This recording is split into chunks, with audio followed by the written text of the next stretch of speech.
I'm going to show you some helpful tips that you need to do right now before the frost really hits your crops. If you've got things in the greenhouse or you've got things outside that you think are really temperamental with the frost, get yourself some fleece. I recommend the 35 or the 30 grams per square metre, so 30 or 35 GSM. Do not buy the 17 grams per square metre that most of like the little home DIY stores and home stores try and sell you. It rips after a couple of weeks and it's just worth nothing. Just pay the money now and then you'll have it for like, oh God, I've had this years and look at it, it's still brand new, you know? Buy the good stuff. You can get it online and stuff like that, it's worth it now. It'll protect your crops and you will definitely need it at the start of spring, just before we clear, you know, the frost-free zone. So get yourself some fleece. If you haven't got fleece, bubble wrap is another thing. Mulch your beds, make sure that they're nice and warm. If you're not going to use your beds, make sure you put some like black tarp or something over the top before the spring starts. That will give you an extra couple of weeks warmth in the soil. It'll warm the soil up before you even need to use it so that you're ready, rather than putting plants into chilly soil. Even though you've got them protected in the greenhouse, a little bit of fleece over the top will protect them when you forecast frost. They'll thank you in the long run. Make sure all your nets are tight and they're clipped to the ground. I use these clips. I'll put a link in the description. They're perfect for raised beds. These are the 6-inch. They're like fate or carnival clips. I'll put a link in the description, but make sure that you clip everything down. The wind will constantly keep pulling them around. But make sure they're down. You don't want your nets blown away and then you have to go out and fork out that money again. So that's another tip to make sure everything's done. If you're not using the clips, bricks, stones, make sure everything's secured down. Take your tools home.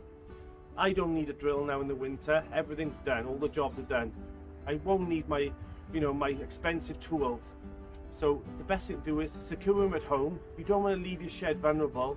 We all know this time of year, you're leaving Christmas presents in the shed for other people to come and steal. It's a sad reality that we live like that, but the best thing to do is to take it home now, bring it back when you need it. Do not fill your shed up with expensive stuff that you would then have to fork out later on in the spring. It'll be disheartening for you then as well, so just take them home. Another helpful tip would be go and get your compost now.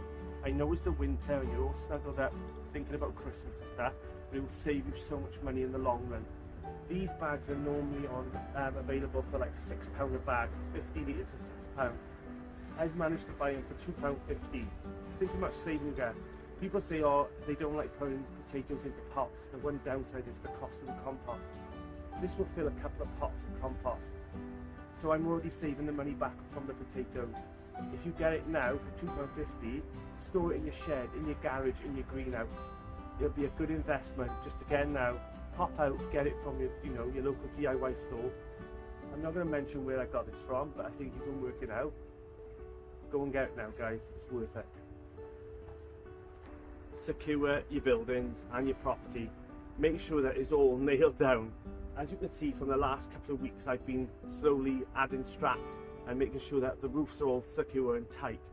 Make sure there's no gaps. We do this every single year with the winter.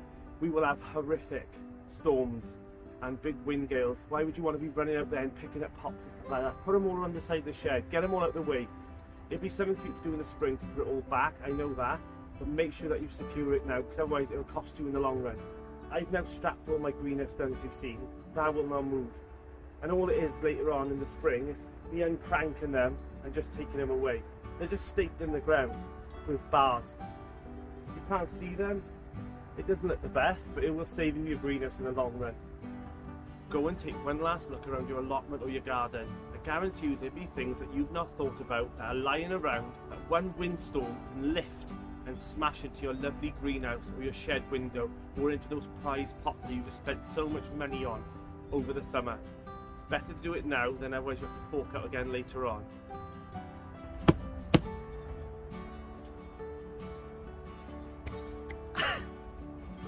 Okay, so I'm filming this part now about make sure that I can't cope.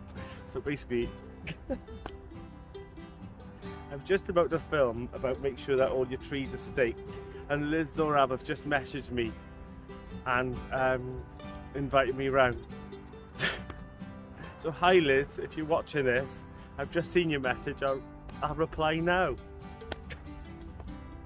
Right, where was I?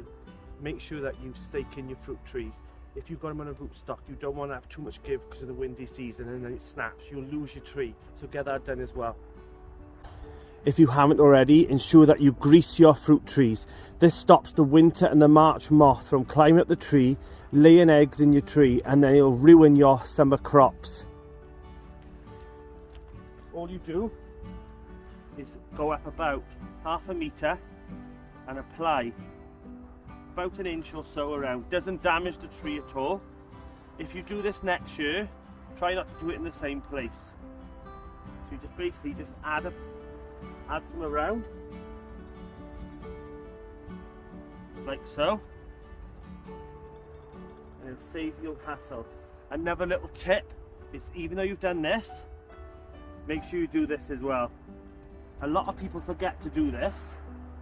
They'll just use this stake as a ladder to get to the tree. Another thing to do is ensure that your solar panel is nice and clean. In winter you don't get as much sun, so ensure that it's nice and clean and then get as much sun into it as you can. There you go guys, that's all my winter tips that if you do now will save you the hassle in spring. I'm now going to do the reveal of who win the Niello Grow Light, and then my next video would definitely be my seeds I'm sowing in January, February, March. I'm still waiting for my parcels, so let's get on and do the competition. So it's that time you've all been waiting for me to reveal who the winner is of the Grow Light. So let's give it a little mix. I've got them all in here. I'm shocked how many people actually entered. So let's give it a little mix. And the winner is